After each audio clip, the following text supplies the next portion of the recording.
Decent? I'd say it's decent. I said, all right, if I sit down on that. I think we'd probably all like to be playing right now. Wow. But that's just the way it is. I think it gives you a pretty good idea how much money there is in the game and how much money these clubs are making. Yeah, I'm sure, like every sport, there's quite a few of them overpaid, some of them underpaid, but that's just the way it is right now. I think a lot of clubs probably paid some guys and wish they hadn't paid them that much because they get stuck and they get hurt or they just don't work out. But that's just the way it goes. I don't know what's going to happen 10 or 15 more years from now. I have no idea. But I kept thinking about it. I'm going backyard, throw some knuckleball, see if I can make the ball play. Going to win about 6 games and make about $9 million a year.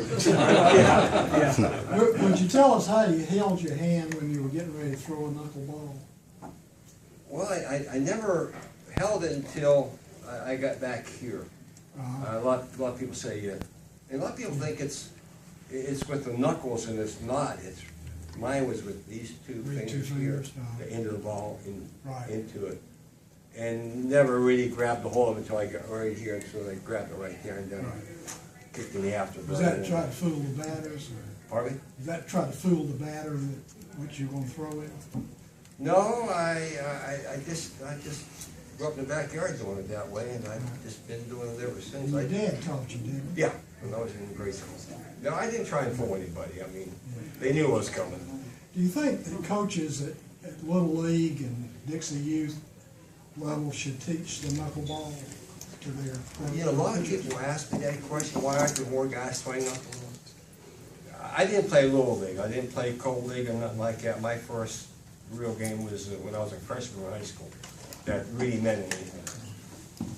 And the scouts aren't out there looking for guys that throw knuckleballs. They're looking for guys that could pop it in there pretty good.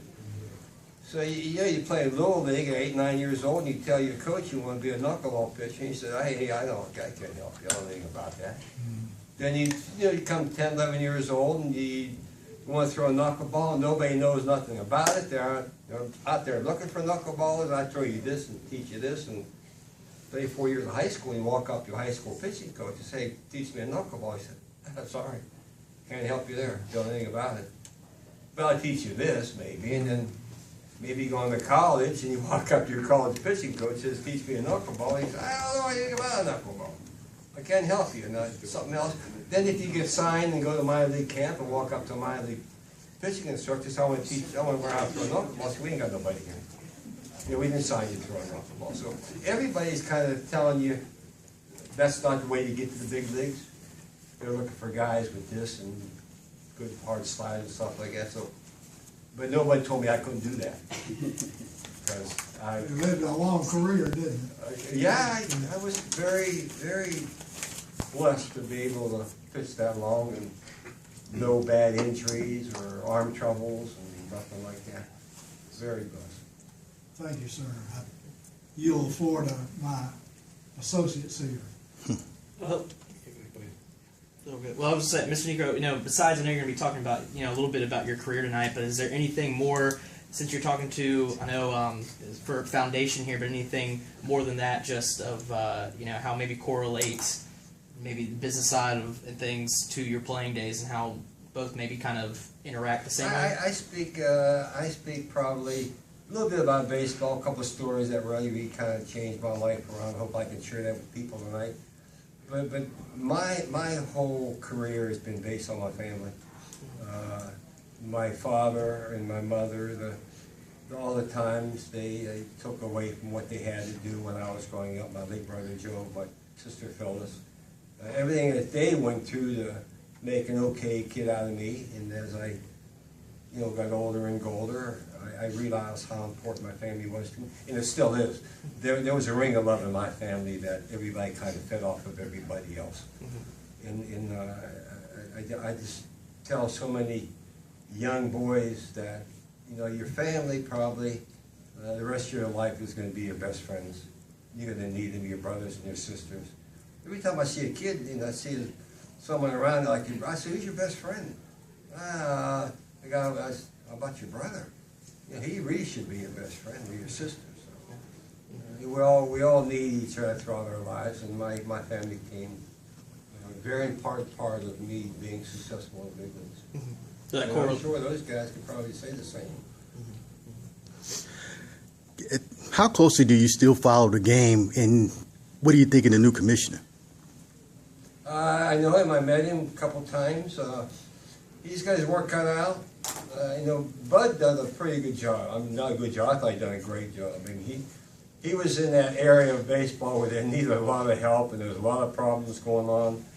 And I thought he done a very good job. The new guy, he's got some big shoes to fill. I know that. I don't know what's going to become of baseball next 10 or 15 years, but I'm sure Bud will be in his ear once in a while, trying to tell him some things that what he went through, and hopefully everything's going to work out better. There's new stadiums going up. More guys are getting paid. I think they break the attendance every year.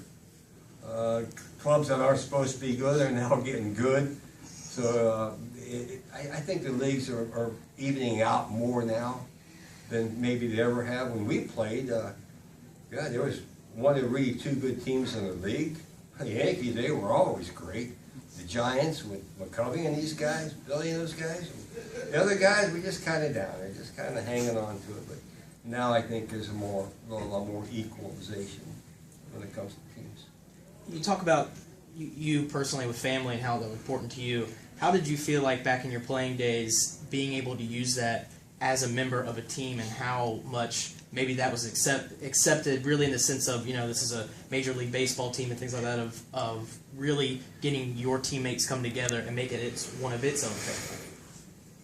Well, some clubhouses have a great family, and probably some of them don't. I always figured that when I had that opportunity to play, just take the bull by the horn, run with it, do the best I can. But it was always the backyard, learning a knuckleball from my dad. And my mother sitting on the back steps till it got dark, and we'd eat at 10 o'clock in the summertime because, me and my dad and my brother and my sister was out in the backyard playing catch all the time. But that was, my whole family comes kind of a baseball type of atmosphere. Back in the coal mines in Ohio, they had coal mining teams, and my dad played. And I'd go watching to them all the time. Went to bingo with my mother. I don't know how many times. I didn't want to, but I went because I knew how much they were sacrificing for me and my brother and my sister. And it wasn't so much when I walked in that clubhouse. I was so privileged and blessed to be able to put a uniform on, because I don't know how many young boys would like to have that opportunity. But my feeling was, my mother always told me that whenever I won a game or Joe won a game, how good my dad's coffee was going to taste in the morning. The donut was going to taste better. And that cigar was going to... So I always, when I won, I said, I want him to have a good cup of coffee tomorrow. When I won, that's the first thing I sat in my dugout or in my locker after the game, said, Dad's going to have a good cup of coffee. But I do remember one game, the first time me and Joe pitched against each other ever. And my dad flew down from Ohio, never flew, came down, my mother wouldn't come because she flew. And I'm pitching against Joe, and I can see my dad about right above the catcher's head. He's got a cigar in each hand, and cigars all over the pond. Probably having a beer or something, I don't know what he was. Nervous, as you know what. And the game was over, and I won that first game. I beat Joe, he was with the Cubs then. And I beat him, and after the game, called my mother, and she said, yeah, I heard on WSB. She says, well, that was right. You're the oldest. You won the first game. Now, Joe wins the second game. Joe's going to win the second game. I said, I don't think it's going to work. I can't call a meeting and say, yeah, Joe wins the second. You think with all the rash of arm injuries with young kids that the knuckleballs will be back in style? God, I only one guy, Ari Dickey, right now with Toronto, who won a Cy Young a couple of years with the Mets. That's not a lot of kids are getting the fever of the knuckleball, and I'm getting a lot of calls and helping some guys. God, nationally, when I played, God, Bob Tiefenhauer, I think you probably faced him. Bob Tiefenhauer, knuckleball. Hoyt Wilhelm. Yeah, he was the best of all, no questions. A couple guys, Ken Johnson, Tom Candiotti. I'm working now with a boy from the Baltimore organization, probably making big league this year. Been working about 3 years. There just aren't any knuckleball pitches over there. I mean, when you guys played, well, how many were there? Not a whole, just a couple. I don't know. You know it's hard to hit if a catcher with an oversized mitt can't catch it. You know it's gonna be hard to hit. What advice would you give to, I guess, players that are looking to go into the major leagues? There's so many leagues now, independent, minors. What advice would you give to those guys that want to make it big one day? Well, a lot of them are going to get there. And my best advice I tell high school kids and grade school and college, first thing I ask is, how many kids in here want to go to college and play baseball? A lot of them raise their hand. I said, no, you don't go to college and play baseball. You go to college and get your scholarship, you get your education. That's the top priority. And while you're there, they'll play baseball if you're good enough. That's the first thing I tell people. You know, I don't know what advice you give them. Just go in there and learn as much as you can. Listen to everybody, put in their computer what works for you. Keep your eyes open and your ears open, and kind of just go out and do what you do. You know, the old saying, you never give up.